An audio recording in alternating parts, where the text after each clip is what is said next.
12th fail इस movie के makers इसे दुनिया के सबसे बड़े फिल्मी अवार्ड्स शो ऑस्कर 2024 के लिए भेजने लायक है। लोगों की प्रतिक्रिया देखने के बाद मेकर्स इसे ऑस्कर भेजने का मन बना रहे हैं। मूवी के प्रैक्टिस में जब उन्होंने पहली बार स्क्रिप्ट पढ़ी तो वह लगभग 15-20 मिनट तक बहुत रोए थे। उन्होंने बताया कि इस कहानी में उन्होंने अपने आप को देखा है।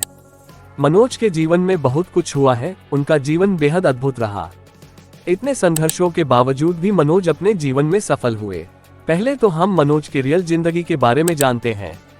इट्स मनोज कुमार शर्मा मध्य प्रदेश के मुरैना जिले के रहने वाले हैं। मनोज शर्मा 12वीं क्लास में हिंदी को छोड़कर बाकी सभी विषय में फेल हो गए थे। इसके अलावा वह 9वीं और 10वीं में भी 3rd डिवीजन पास हुए थे। लेकिन तमाम असफलताओं के बावजूद उन्होंने कभी हार नहीं मानी। एग्जाम रिजल्ट आते हैं तो कई लोग सफल होते हैं तो कई असफल भी होते हैं।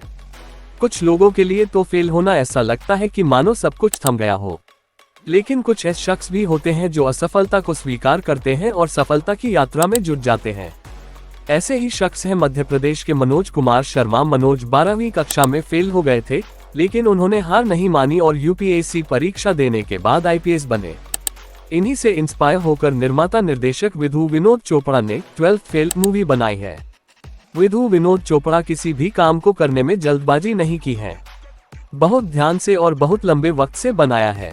कहानी एकदम असली लगे इसीलिए विक्रांत मैसी को लिए थे और विक्रांत मैसी को 1 महीने रहने के लिए गांव में भेज दिया था। और यह कहानी एक नहीं बल्कि 100 से 200 बार लिखी गई है। 1 साल तक सिर्फ एक्टर्स के साथ रिहर्सल किया है। एक सीन है जहां मनोज आटा चक्की के अंदर काम कर रहा है। उसके पिता उससे मिलने आते हैं।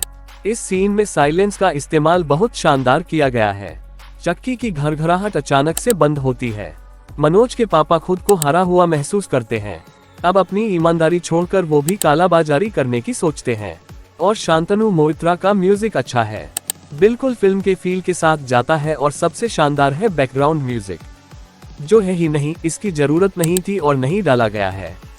उसकी जगह मनोज की आटा चक्की की आवाज, उसकी थकी हुई सांसों की आवाज इस फिल्म को ऐसा फील दे जाती है कि किसी और म्यूजिक की जरूरत ही नहीं पड़ती है।